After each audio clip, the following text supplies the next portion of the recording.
पूरा विश्व आज शिव जी को धतूरा चढ़ा रहा है और कई जगह पर धतूरे की कीमत 100 रुपए हो गई है।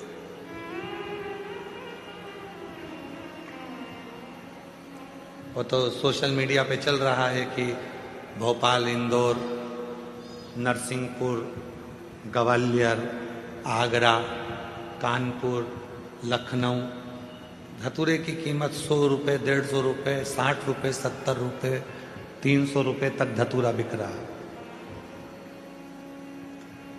इसको कहते हैं शिव अपने पास जो रखता है उसकी कीमत कब बढ़ा देगा पता ही नहीं चलने देता।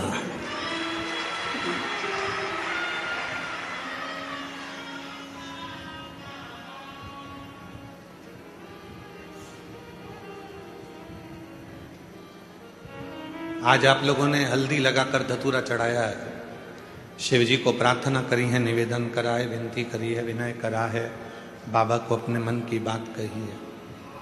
थोड़ा इंतजार करना, थोड़ी प्रतीक्षा करना, थोड़ी प्रतीक्षा करना, थोड़ा इंतजार करना। इस धतूरे का फल आपको मिलेगा जरूर। बाबा खाली नहीं करेगा, भर कर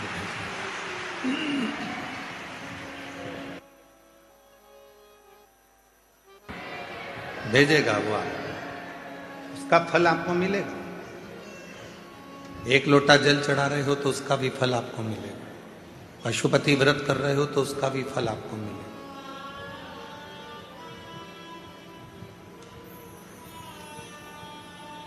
खाली ना जाता कोई दर से तुम्हारे, खाली ना जाता कोई दर से तुम्हारे, मैं भी खड़ी हूँ नन्ही बाहें पसारे, अपने हृदय से लगा लो, गिरा जा रहा हूँ, उठा भोले अपने दर से अब तो ना टालो, गिरी जा रही हूँ, उठा। उसका फल आपको प्राप्त मिलेगा। सब्र रखना, इंतजार करना।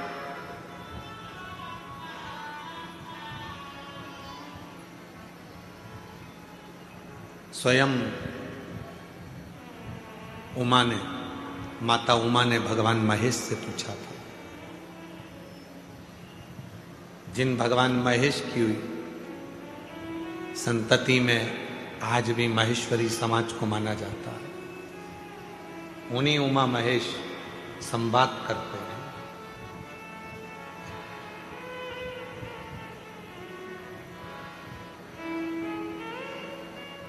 उन्हीं उमा महेश माता उमा ने महेश भगवान से पूछा, शिव जी से पूछा,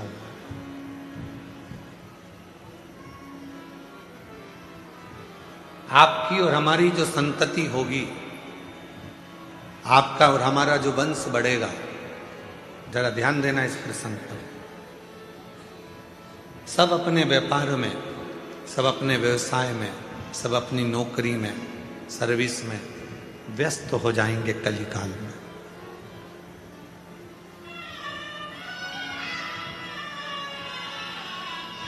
संसार का प्रत्येक मानव अपने अपने कार्य में लगा रहेगा, तब उस व्यक्ति वो अपने परिवार का भरण पोषण करेगा, अपने आप को संभालेगा, समाज को संभालेगा, घर को संभालेगा, कुटुंब को संभालेगा, परिवार को संभालेगा।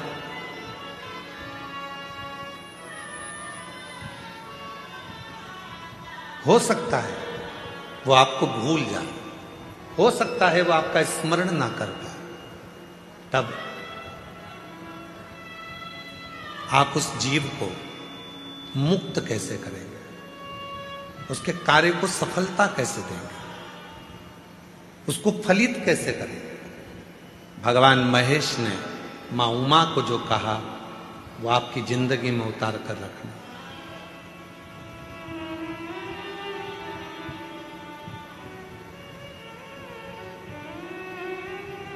भगवान शंकर और पार्वती का जो रिश्ता है वह 51वें नंबर पर आता है।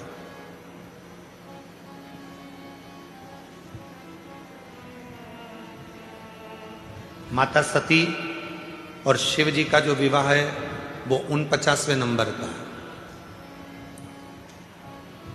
50वें नंबर में बीच में सती और पार्वती के बीच में एक भगवान शिव और माता पार्वती का, सती का प्रागट्य एक और हुआ है, जिसमें माता पार्वती जी कोयल बनी है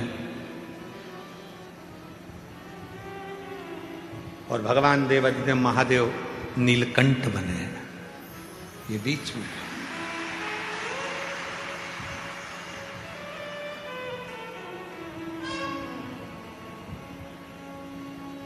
39वां नंबर है उमा महेश भगवान का संवाद। और उन संवादों में माता पार्वती जी ने पूछा कि जीव को मान लो तुम्हें भूल गया, तुम्हारा स्मरण नहीं कर पाया, तुम्हारा भजन नहीं कर पाया, तुम्हारे मंदिर तक भी नहीं पहुंच पाया, तुम्हें भूल गया, तुम्हारे मंदिर तक भी नहीं पहुंचा, तो उसकी गति कैसे होगी, उसकी मुक्ति, उसका कार्य सिद्ध कैसे होगा, उसको सफलता कैसे मिलेगी। तो जो भगवान महेश ने मां उमा को कहा, संपूर्ण जगत के लोगों को याद रखना चाहिए। भगवान महेश कहते हैं, उमा, संसार का मनुष्य यदि मुझे भूल भी गया कोई बात नहीं, मुझे भजना भी भूल गया, मेरा नाम भी भूल गया, मुझे नहीं भज पाया, मेरी औलाद, मेरी संतान यदि मुझे नहीं भज पाई, किसी के गले में अगर रुद्राक्ष पड़ा होगा या किसी के मस्तक पर तिलक लगा होगा, भस्म लगी होगी, त्रिपुंड लगा होगा, चंदन लगा होगा, कुंकू लगा होगा, या उसके गले में यदि रुद्राक्ष पड़ा होगा और ऐसा व्यक्ति भी उसके सामने से निकल कर चला जाएगा और उस रुद्राक्ष पहने हुए व्यक्ति का, बच्चे का, बूढ़े का, महिला का, पुरुष का, किसी का भी दर्शन अगर उस व्यक्ति को भी हो गया तो जितना फल रुद्राक्ष पहनने वाले को मिलेगा, उसका दर्शन करने वाले को भी उतना ही फल प्राप्त होगा, उतना ही फल प्राप्त हो जाए। एक रुद्राक्ष में कितना बल होता है जरा ध्यान करिएगा। एक रुद्राक्ष,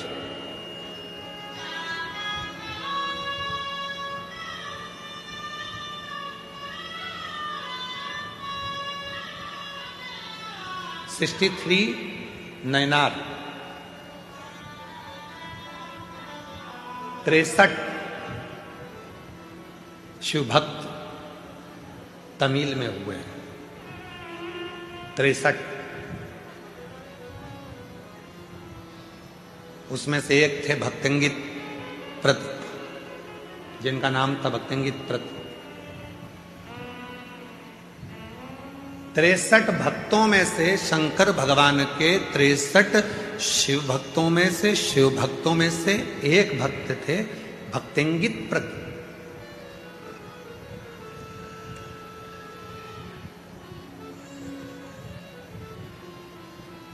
बहुत बड़े पैसे वाले थे, बहुत बड़े। उनके पिताजी भी हीरे पन्ने का काम करते थे और भक्तंगित प्रत पिताजी के जाने के बाद वो भी हीरे पन्ने का काम करते थे। मां कावेरी के तट पर रहते थे। जैसे उत्तर में मां गंगा की पूजन होती है, वैसे ही दक्षिण में मां कावेरी की पूजन होती है। शिव जी के भक्त तो थे ही नहीं, उनका नाम माम स्मरण में था ही नहीं, वो पहले भक्त नाम ही नहीं था उनका।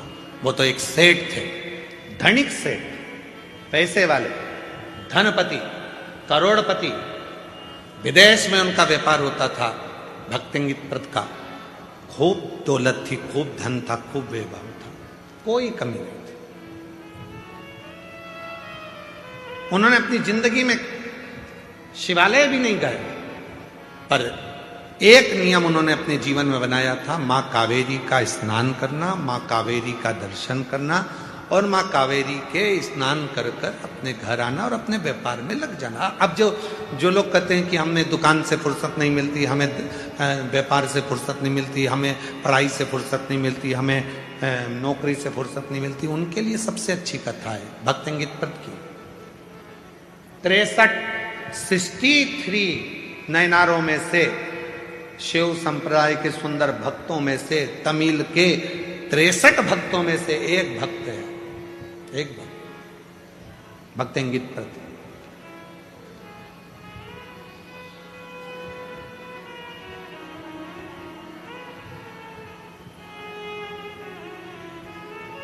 मां कावेरी का स्नान करते थे, पूजन करते थे और आ जाते थे, अपने काम में लग जाते थे। दिन भर काम काम काम, अपना काम जो है उसमें लगे। धर्म पत्नी के औलाद नहीं थी, संतान नहीं। सारी दुनिया के जितने भी वेद थे, डॉक्टर थे, सबको दिखाया गया, वेदों को दिखाया। अब पैसा की कमी तो थी नहीं, फिर भी उनके घर में औलाद का सुख नहीं आया भक्तंगित प्रत के। और जब भक्तंगित प्रत के घर में जब संतान नहीं हुई तो उन्होंने विचार कर लिया कि ये दौलत, ये हीरे, ये जवाहरात, ये धन, ये दौलत किस काम का। अब व्यापार करूंगा, पर मेरा व्यापार मैं नहीं संभालूंगा, मेरे नौकर संभालेंगे, सेवक संभालेंगे, और अपन तो अपनी बस घर में आराम करेंगे, इसमें वही की वही कर देंगे। धर्म पत्नी का नाम था वसुमती। वसुमती ने एक दिन पूछा अपने स्वामी से कि तुम आजकल दुकान पर नहीं जाते, व्यापार नहीं करते, विदेश यात्रा नहीं कर रहे हो, हीरा जवाहरत बेचने के लिए नहीं जा रहे हो। भक्तंगित प्रत ने कहा कि मुझे अब जाने की जरूरत नहीं है, अब नहीं जाऊंगा। किसके लिए कमाऊंगा? जब औलाद ही नहीं है तो फिर कमाना क्या? अब नहीं जाऊंगा, अब नहीं जाऊंगा मैं, अब मुझे जाना ही नहीं। फिर भी धर्म पत्नी वसुमती ने उनको धीरे धीरे धीरे धीरे काम पर भेजा। एक दिन की बात थी, भगवान शिव करुणा कैसे करते हैं वो देखिए, कृपा कैसे करते हैं। आज कावेरी का स्नान कर कर जब आ रहे थे, एक कोई शिव भक्त, गले में रुद्राक्ष, लाल धागा था और एक रुद्राक्ष लटक रहा था उसमें। उस रुद्राक्ष के आगे आगे झूलने से उस भक्तंगित प्रद के नेत्र चले गए और उसने उस शिव भक्त के चेहरे का दर्शन कर लिया। कई लोग कहते हैं सीवर वाले गुरुजी कोई कथा, ऐसी ऐसी कथा लाते हैं कि वो हमको, तो हम फिर कहें 63 नयनार में से भक्तंगित प्रत का कथा निकालना। 63 शंकर भगवान के भक्त जो तमिल में हुए हैं उसमें से एक भक्त की कथा ये है कि रुद्राक्ष पहनने वाले के मात्र मुख का दर्शन कर लो तो भी शिव के दर्शन का फल प्राप्त हो जाए। कोई कहता है कि रुद्राक्ष क्या महिला नहीं पहन सकती? कौन सी पुराण में लिखा है कि रुद्राक्ष महिला नहीं पहन सकती? कोई कहता है रुद्राक्ष क्या लड़कियां नहीं पहन सकती? शिव महापुराण की कथा कहती है मेरी जगत जननी जगदम्बा तो कुंवारी अवस्था में हिमालय राज ने उनके गले में रुद्राक्ष धारण कर दिया था। मां पार्वती के गले में रुद्राक्ष बाल्य अवस्था से था, कुंवारी अवस्था से था।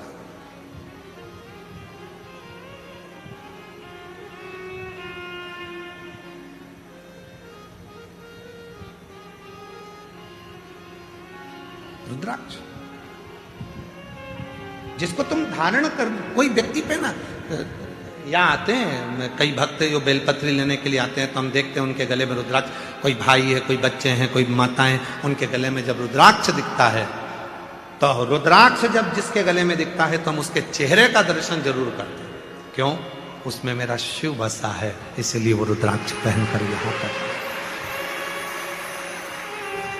और जिसके गले में रुद्राक्ष नहीं होता वो बाजू में खड़े होकर भी चिल्लाता रहता है बाबा जी बाबा जी बाबा जी, तो भी हम उसको देखते ही नहीं। रुद्राक्ष है तो दृष्टि अपने आप जाती है।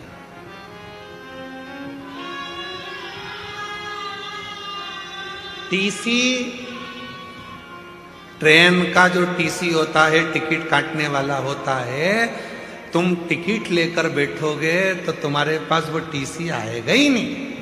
टीसी हमेशा पहचानता है, जिसके पास टिकट नहीं होता उसको टीसी तुरंत देख लेता है। यही है। अच्छा, उसके पास में कोई जड़ी बूटी तो है नहीं, उसके पास कोई जादू भी नहीं है कि वो तुम्हारे बिना टिकट को तुरंत पहचान लेता है। उसको वो निगाह से पहचान जाता है, उसके हाव भाव से पहचान जाता है कि इसके पास में टिकट है और इसके पास में टिकट नहीं है। बस टीसी उसके मन के अनुभव से समझ जाता है। उसी तरह शिव का भक्त आपके गले में अगर रुद्राक्ष होगा तो आपका केवल उस गले का कंठ देखकर, आपका हाव भाव देखकर समझ जाएगा कि इसने रुद्राक्ष धारण कर रखा है, तो दृष्टि चली।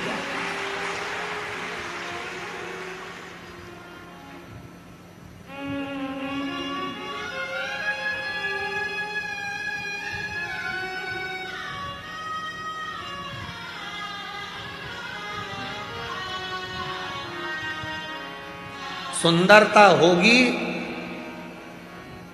तो लुच्चे जरूर देखेंगे, सुंदरता होगी तो लुच्चे जरूर देखेंगे, गले में चेन होगी तो चोर जरूर देखेंगे, और गले में रुद्राक्ष होगा तो महाकाल जरूर देखेंगे। महाकाल जरूर देखेंगे। कितना सुंदर हो तुम, वो लुच्चा कहीं से छुप के कितनी सुंदर है, कितनी सुंदर है, कि वो लुच्चा देखेगा। और तुम्हारे गले में जैसे ही सोने की चेन पड़ी तो चोर पीछे पड़ी। अब जरा विचार करो, सोने की चेन देखकर चोटा पीछे पीछे आता है, तो रुद्राक्ष देखकर मेरा काल अधिपति महाकाल भी पीछे पीछे आता है।